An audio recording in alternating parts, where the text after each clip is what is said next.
میں اس معاویہ کو جانتا ہوں جو سرکار دو عالم صلی اللہ علیہ وسلم سے محبت کرتا ہے۔ میں اس معاویہ کو جانتا ہوں جس کی بہن رسول اللہ صلی اللہ علیہ وسلم کی زوجہ ہے۔ میں اس معاویہ کو جانتا ہوں جس کی بہن پوری امت مسلمہ کی ماں ہے۔ میں اس معاویہ کو جانتا ہوں جو سرکار دو عالم صلی اللہ علیہ وسلم کے برادر نسبتی ہیں، جو پیغمبر کے لیے خطوط لکھتے ہیں، جو پیغمبر پر آنے والی وحی قرآن کو لکھتے ہیں۔ اور میں اس معاویہ کو جانتا ہوں جس کے لیے میرے آقا صلی اللہ علیہ وسلم نے فرمایا اللہم اجعلہ ہادیا مہدیا واہد بہ، یا اللہ امیر معاویہ کو ہادی بنا، مہدی بنا، یہ اس کو ہدایت یافتہ بنا۔ یہ کہتا ہے مجھے تو استاذ کی دعا ہے، کوئی کہتا ہے مجھے والد کی دعا ہے، کوئی کہتا ہے یہ سب میری ماں کی دعا ہے، کوئی کہتا ہے مجھے پیر و مرشد کی دعا ہے، کوئی کہتا ہے جناب والا مجھے مفتی صاحب کی دعا ہے، کوئی کہتا ہے مجھے شیخ الحدیث کی دعا ہے۔ میں قربان جاؤں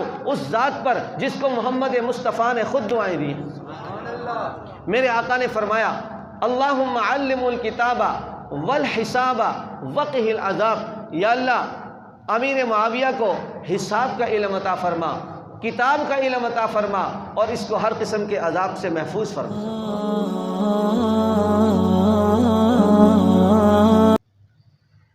سیدنا امیر معاویہ رضی اللہ تعالی عنہ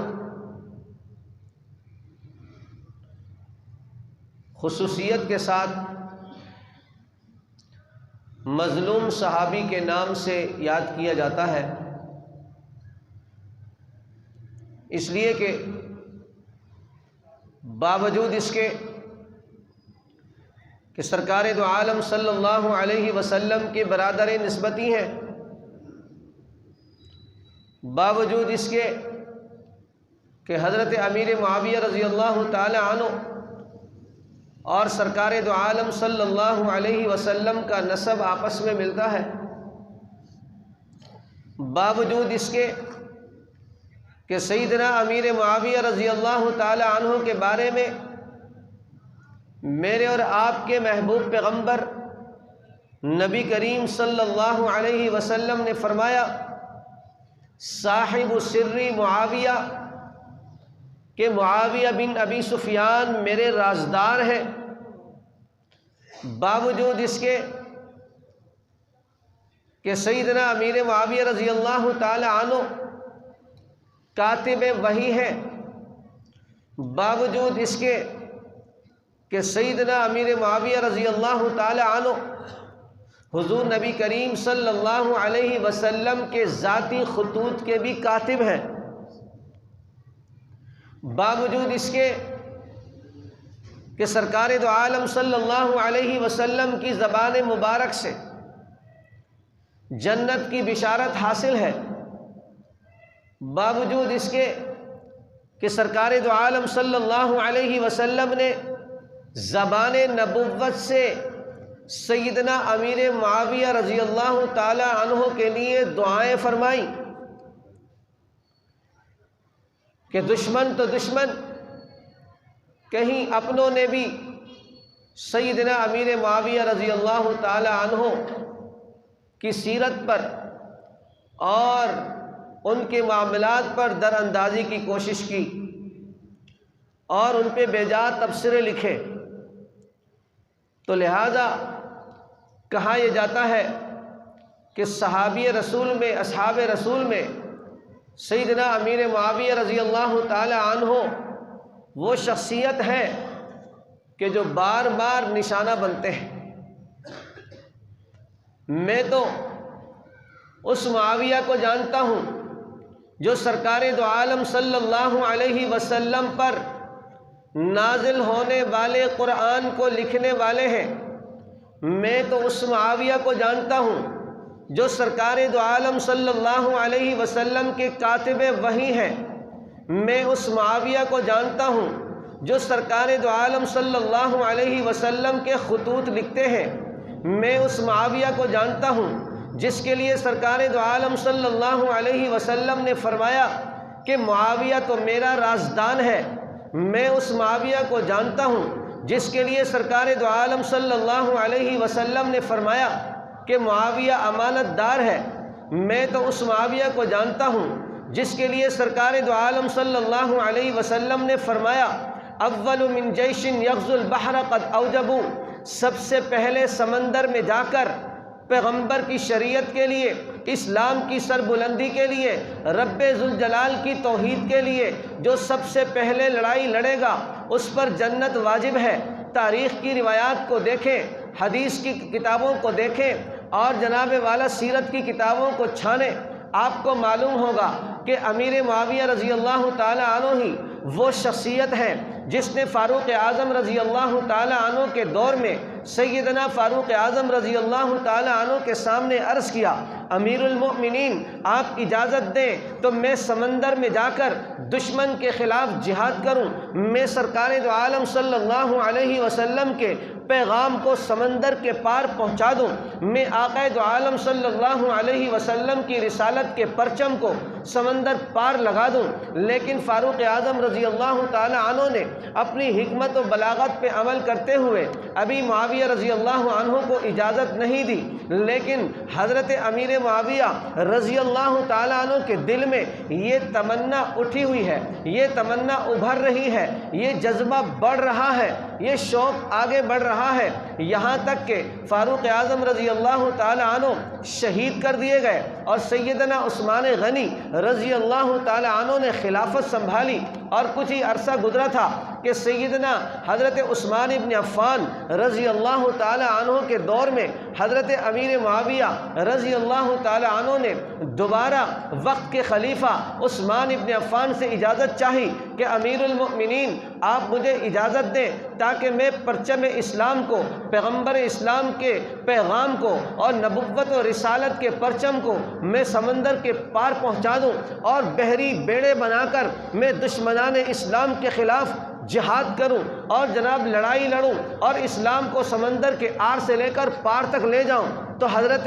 عثمان غنی رضی اللہ تعالی عنہ نے اس کے فوائد کو دیکھتے ہوئے، اس کے فوائد کو مد نظر رکھتے ہوئے حضرت امیر معاویہ رضی اللہ تعالی عنہ کو اجازت دے دی کہ ٹھیک ہے میری طرف سے اجازت ہے۔ اس بات کو آپ سمجھ لیں کہ جناب والا سیدنا ابو بکر صدیق رضی اللہ تعالی عنہ جب خلیفہ بنے تو 11 لاکھ مربع میل پر اسلام کا پرچم لہرا رہا تھا۔ جب فاروق اعظم رضی اللہ تعالی عنہ تشریف لائے، فتوحات کا سلسلہ آگے بڑھا، دشمن سے فتوحات لیے گئے، ان سے جناب والا ان کے علاقوں پر اسلام کا پرچم بلند ہوتا رہا، یہاں تک کہ حضرت فاروق اعظم کے دور میں 22 لاکھ مربع میل پر اسلام کا پرچم لہرایا۔ آگے بڑھے تو سیدنا عثمان غنی رضی اللہ تعالی عنہ جو جلیل القدر صحابی ہیں، پیغمبر کے دوہرے داماد ہیں، صاحب قرآن ہیں، عامل قرآن ہیں، حافظ قرآن ہیں،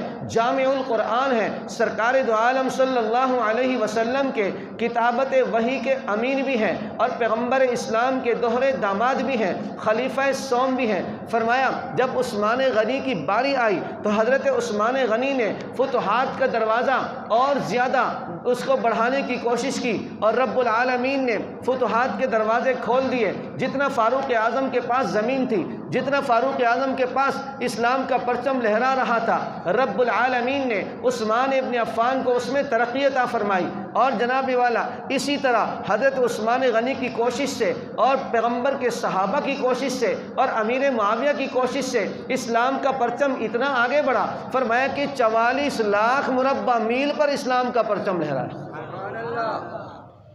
بالکل ڈبل ہو گیا۔ سیدنا فاروق اعظم رضی اللہ تعالی عنہ نے جو کوشش کی، اس کے بعد اسی سلسلے کو حضرت عثمان غنی نے آگے بڑھایا، اور یہی امیر معاویہ رضی اللہ تعالی عنہ سیدنا فاروق اعظم کے دور میں بھی گورنر رہے، اور پھر جب عثمان غنی تشریف لائے آپ نے ان کو ہٹایا نہیں، ان کی گورنری برقرار رکھی، ان کو مزید ترقیاں دی اور ان کی حوصلہ افزائی فرمائی۔ نتیجہ یہ نکلا کہ 22 لاکھ مربع میل پر اسلام کی خلافت تھی اور عثمان غنی کے دور میں وہ بڑھ کر 44 لاکھ مربع میل پر پھیل گیا، اور یہی سلسلہ آگے بڑھا۔ حضرت علی رضی اللہ تعالیٰ عنہ تشریف لائے، حضرت حسن تشریف لائے، اور اس کے بعد حضرت حسن نے خلافت امیر معاویہ رضی اللہ تعالیٰ عنہ کے حوالے کر دی، اور ان کے ہاتھ پر بیعت کی اور ان سے صلح کر لی، اور رسول اللہ صلی اللہ علیہ وسلم کی ایک اور بشارت کو پائے تکمیل تک پہنچایا۔ میرے پیغمبر نے اسی منبر رسول پر بیٹھ کر فرمایا تھا کہ حسن رضی اللہ تعالی عنہ کو اپنے ساتھ بٹھا کر فرمایا، ھذا ابنی سید، یہ میرا بیٹا سردار ہے، اور ان قریب یہ میرا بیٹا مسلمانوں کے دو بڑے گروہوں میں صلح کروائے گا۔ رسول اللہ صلی اللہ علیہ وسلم نے منبر رسول پر زبان نبوت سے یہ بشارت دی کہ حضرت حسن رضی اللہ تعالی عنہ جب خلافت پر آئیں گے تو گویا اختلاف ہوگا اور دو گروہوں میں اختلاف ہوگا، اور یہ بھی آپ نے فرمایا کہ دونوں گروہ بڑے ہوں گے، دونوں گروہ بڑے ہوں گے، اور آپ نے یہ بھی فرمایا کہ دو مسلمانوں کے گروہوں میں صلح کروائے گا۔ تو پتہ چلا کہ سیدنا علی المرتضیٰ رضی اللہ تعالی عنہ کے پاس جو لوگ ہیں وہ بھی پیغمبر کے ماننے والے، وہ بھی پیغمبر اسلام کے عقیدت رکھنے والے، اور اسی طرح حضرت حسن کے پڑھنے میں جو گروہ ہے، جو جماعت ہے، جو لشکر ہے، وہ بھی اسلام کا لشکر ہے، وہ بھی اسلامی گروہ ہے، مسلمانوں کا گروہ ہے۔ اور اسی طرح امیر معاویہ رضی اللہ تعالیٰ عنہ ملک شام میں جو گروہ اور جماعت ہے وہ حضرت امیر معاویہ کے پاس ہے۔ میرے پیغمبر نے منبر رسول پر بیٹھ کر زبان نبوت سے بشارت دے دی کہ دو بڑے گروہوں میں مسلمانوں کے صلح کروائے گا۔ تو پتہ چلا حضرت حسن کے پاس جو لوگ تھے وہ بھی جناب والا جنتی صفات لوگ تھے، جو امیر معاویہ کے پاس تھے وہ بھی مسلمان اور جنتی صفات لوگ تھے۔ تو حضرت حسن رضی اللہ تعالی عنہ نے اپنے نانا حضور نبی کریم صلی اللہ علیہ وسلم کی اس بشارت کو پائے تکمیل تک پہنچاتے ہوئے حضرت امیر معاویہ کے ہاتھ پہ صلح کر لی اور ان کے ہاتھ پر بیعت کر لی۔ جب امیر معاویہ رضی اللہ تعالی عنہ نے خلافت سنبھالا، ادھر لشکر حسن ہے، حضرت حسن کے لوگ ہیں، ادھر امیر معاویہ کے لوگ ہیں، پورے دو گروہوں کی جب صلح ہو گئی، دو جماعت ایک کٹھا جمع ہو گئے، اللہ نے برکت دے دی۔ فرمایا کہ جب حضرت علی کے پاس تھا، حضرت عثمان غنی کے پاس تھا تو 44 لاکھ مربع میل پر اسلام کا پرچم تھا، تو جب امیر معاویہ نے سنبھالا تو سارے لوگ جمع ہو گئے، اللہ رب ذوالجلال نے اور مدد کی، فرمایا ید اللہ علی الجماعہ، جماعت پر اللہ کا ہاتھ ہے۔ تو پھر کیا ہوا؟ اتنی فتوحات آئیں، فرمایا کہ 64,65,000 مربع میل پر اسلام کا پرچم بلند ہوا۔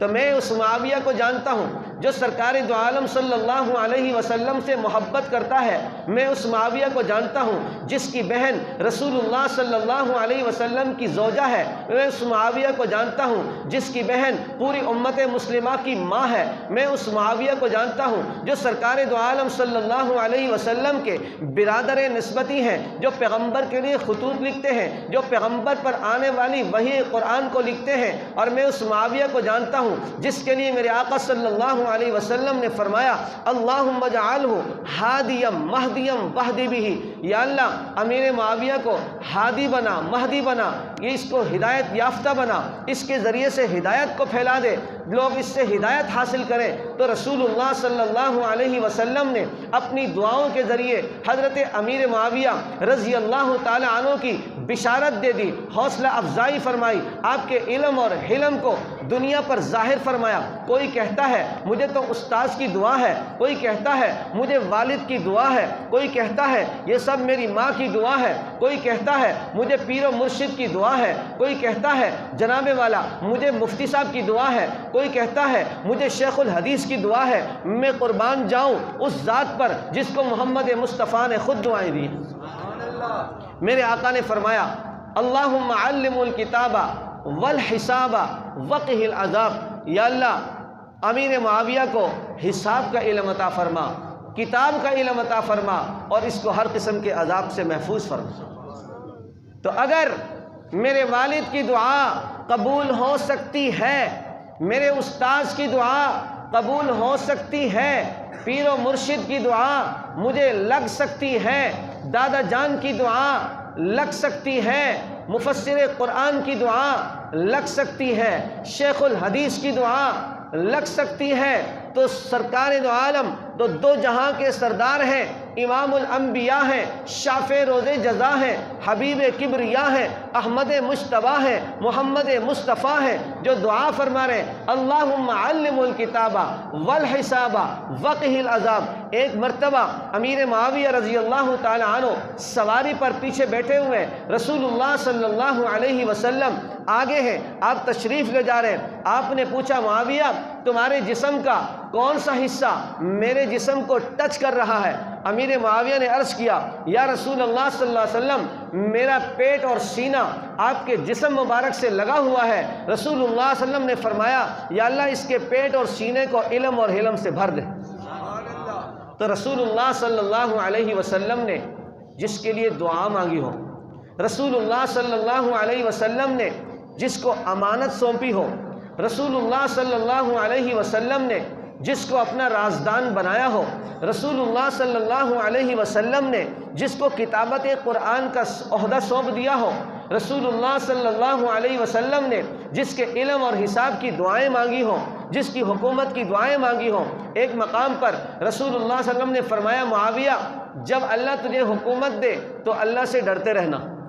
جب تجھے خلافت ملے تو اللہ سے ڈرتے رہنا۔ حضرت معاویہ رضی اللہ تعالیٰ عنہ فرماتے ہیں کہ مجھے تو اسی دن سے یقین ہو گیا تھا کہ مجھے خلافت ضرور ملے گی۔ تو رب العالمین نے رسول پاک صلی اللہ علیہ وسلم کی دعاؤں کی برکت سے، تربیت کی برکت سے اور آپ صلی اللہ علیہ وسلم کی مہربانیوں کی برکت سے دنیا میں بھی عزت عطا فرمائی اور آخرت کے لیے بھی رب العالمین نے ان سے اپنی رضا کا اعلان فرمایا۔ قرآن کریم میں والسابقون الاولون من المہاجرین والانصار والذین اتبعوہم بإحسان رضی اللہ عنہم ورضوا عنہ۔ رب ذوالجلال نے 11ویں پارے میں پہلے صفحے پر جناب والا سارے صحابہ کے لیے اپنی رضا کا اعلان فرمایا والسابقون الاولون من المہاجرین، جو مکہ والے سب سے پہلے ایمان لانے والے، سب سے پہلے ایمان کی وجہ سے مار کھانے والے، سب سے پہلے رسول اللہ صلی اللہ علیہ وسلم کے شانہ بشانہ چلنے والے، مکہ کی گلیوں میں گھسیٹتے ہوئے اللہ کو یاد کرنے والے، آگ کے انگاروں پر لٹ کر بھی محمد مصطفیٰ کی محبت کا دم بھرنے والے، تپتے ہوئے ریت پر لٹتے ہوئے اپنے جسم کی چربیوں کو جناب والا آگ کے حوالے کر دیا، ریت کے حوالے کیا، لیکن محمد مصطفیٰ کو نہیں چھوڑا۔ رب نے فرمایا والسابقون الاولون من المہاجرین، سب سے پہلے ایمان لانے والے، سب سے پہلے حلقہ رسالت میں شامل ہونے والے، سب سے پہلے محمد مصطفیٰ کے دست راست بننے والے، سب سے پہلے اسلام کے لیے مار کھانے والے وہ مہاجرین مکہ والے ہیں۔ والانصار، فرمایا دوسرے نمبر پہ انصار ہیں، مدینہ کے وہ محبت کرنے والے صحابہ جو مہاجرین کو اپنے سینے سے لگاتے ہیں، جو مہاجرین کو اپنے گھروں میں آباد کرتے ہیں، جنہوں نے مہاجرین کے لیے اپنی باہیں پھیلا دی، اپنے جناب والا مال و دولت کے منہ کھول دیے اور مہاجرین کے لیے اپنے گھروں کو حصے کر کے ان کے حوالے کر دیا اور اپنے مال کے حصے کر کے ان کے حوالے کر دیا۔ رسول اللہ صلی اللہ علیہ وسلم کو محبت عطا فرمائی، پناہ عطا فرمائی، جگہ عطا فرمائی اور اپنے جذبات اور اپنی محبتیں عطا فرمائی، ان کو انصار کہا جاتا ہے۔ فرمایا والسابقون الاولون من المہاجرین والانصار، چاہے پیغمبر کے ساتھ محبت کرنے والے مہاجرین ہوں یا انصار ہوں، فرمایا یا رب کریم مہاجرین بھی نمبر لے گئے، انصار بھی نمبر لے گئے۔ اب بعد میں لوگوں نے جن کو پتہ چلا محمد مصطفیٰ کا کلمہ پڑھا، آپ کے حلقہ رسالت میں شامل ہوئے، آپ سے محبت کا دم بھرنے والے، آپ پر جان نچھاور کرنے والے، ان کا کیا بنے گا؟ رب نے فرمایا پریشان ہونے کی بات نہیں ہے۔ والسابقون الاولون من المہاجرین والانصار، فرمایا والذین اتبعوہم باحسان، جو ان مہاجر صحابہ کے پیچھے چلے گا، جو انصار کے پیچھے چلے گا، جو ابو بکر صدیق سے محبت کرے گا، جو انصار صحابہ سے محبت کرے گا اور انہی کے نقش قدم پہ چلتے ہوئے فَإِنْ آمَنُوا بِمِثْلِ مَا آمَنْتُمْ بِهِ، جس طرح ان کا ایمان ہے اسی طرح ایمان لائے، جس طرح یہ محمد مصطفیٰ سے محبت کرتے ہیں اسی طرح وہ محمد مصطفیٰ سے محبت کریں، جس طرح یہ اپنا تن من دھن رسول اللہ پر لٹانے کے لیے فخر فخر سمجھتے ہیں، اور وہ بھی اپنا تن من دھن رسول اللہ پہ لٹانا اپنے لیے فخر سمجھتا ہو، رب نے فرمایا وہ بھی ان میں شامل ہیں۔ والذین اتبعوہم بإحسان رضی اللہ عنہم ورضوا عنہ، میں ان سے بھی راضی ہوں، میں ان سے بھی راضی ہوں۔ یہ قرآن کی گواہی ہے۔ اب اگر آپ کسی اسلامیات کی کتاب کو اٹھا کر، کسی اسلامی اسکالر کی لکھی ہوئی کتاب کو اٹھا کر، کسی تاریخ کی کتاب کو اٹھا کر، کسی تاریخ دان کے لکھے ہوئے کتابوں کو اٹھا کر آپ حضرت امیر معاویہ کو شان کو پڑھنا چاہیں، اس پہ اعتراض کرنا چاہیں، اس پہ نقطے لگانا چاہیں، تو میں اس تاریخ کے کتاب کو پڑھوں گا یا اللہ کے قرآن کو پڑھوں گا؟ میں ان تمام تاریخی کتابوں کو ردی کے ٹوکری میں ڈالوں گا اور اللہ کے قرآن کو پڑھ کر محمد مصطفیٰ کے شاگردوں سے محبت کا اظہار کروں گا۔